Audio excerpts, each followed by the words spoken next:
Hi, I'm Phil Warner. I hope you enjoyed this video about understanding your physical self or your lower self.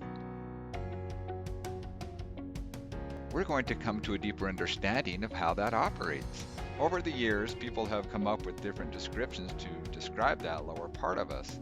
Some call it the ego, or the lower self, or the mind, or the roommate, or the voice in our head, the thinker, the small child within, the operating system.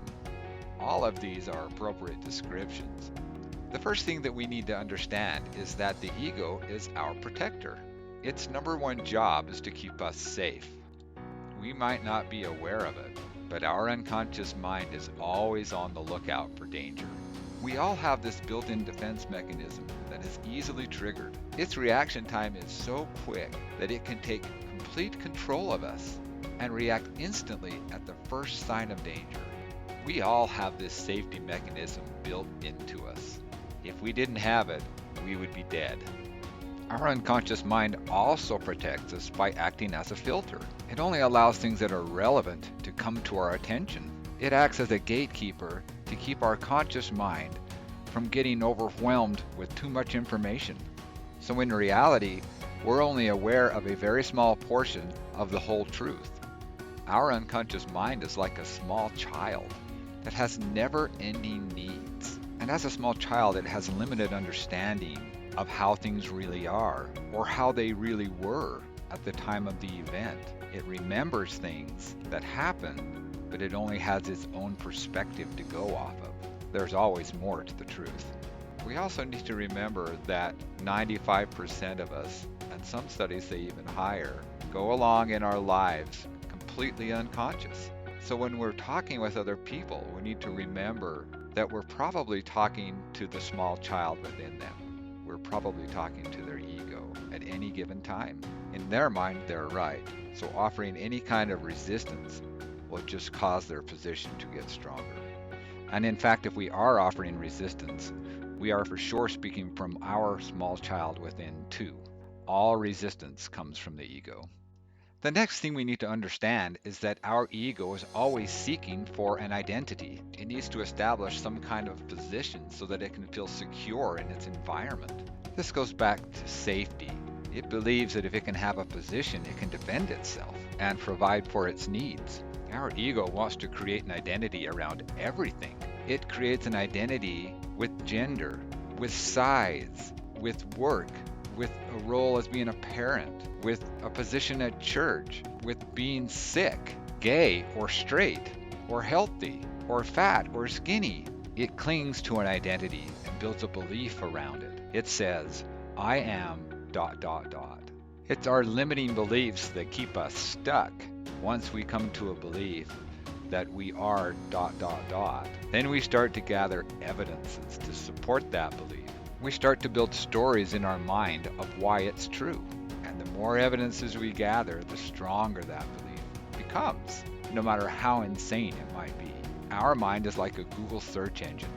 Once you place a word into the search bar, it's automatically cued to go out and find evidences to support it. And when enough evidences are gathered, a new belief is formed. Another thing that's important to understand is that our unconscious mind is autonomous. That means it's self-driving, like this picture here. The guy just taking a break while the car does the work. Isn't that amazing how many of us live our life that way? We learn a pattern and then we just repeat it over and over and over again, which is the perfect growing environment for our ego. If the ego had its way, it would just lay back and let life pass by and not expend any energy so that it could remain safe and secure in its little spot. Left unchecked, it would put fences around it so as not to be bothered and isolate itself from the outside world. Our ego has a voice. It's that little voice you hear in your head all the time that's judging everything. It narrates your whole life. It judges those around you. It judges you yourself. It can't help but judge, and it's not quiet about it. It has an opinion about everything. It's the I that's inside of us. It's never content. It always has a problem with something. Honestly, when was the last time you didn't have a problem? It sounds something like this. I can't believe I did that. They must think I'm an idiot. Who in their right mind would go out and do something like that? Maybe it's time I just give up altogether. This is never going to work out. The thing that's important to understand here is that that voice is not the real you, nor does it represent the thoughts of your higher self. That voice is the audible reporting system inside the brain that brings things to the attention of the conscious mind, not dissimilar to the audible warnings found in some automobiles. I drove a Chrysler that would tell you when the door was open. You'd open the door and it would say, "The door is ajar." Well, thank you for telling me that. I know the door is open. I have it open for a reason. Another thing that is important to know is that our higher self is actually in control of that little voice. We can make it say whatever we want it to say. Try it yourself. In your mind, say, "Hello." Now say it louder. "Hello." Now give it an accent. "Hello." See what I'm talking about? This is exciting news, because when we can learn how to manage that little voice inside of our head, we can use it to program our unconscious mind and get it to do amazing things we never thought possible. Experts say that our conscious mind is only 1/10 the size of our unconscious mind. Some experts disagree and say that it's even smaller than that.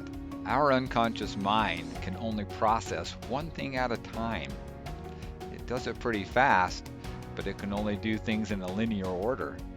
Our unconscious mind can handle thousands of processes simultaneously.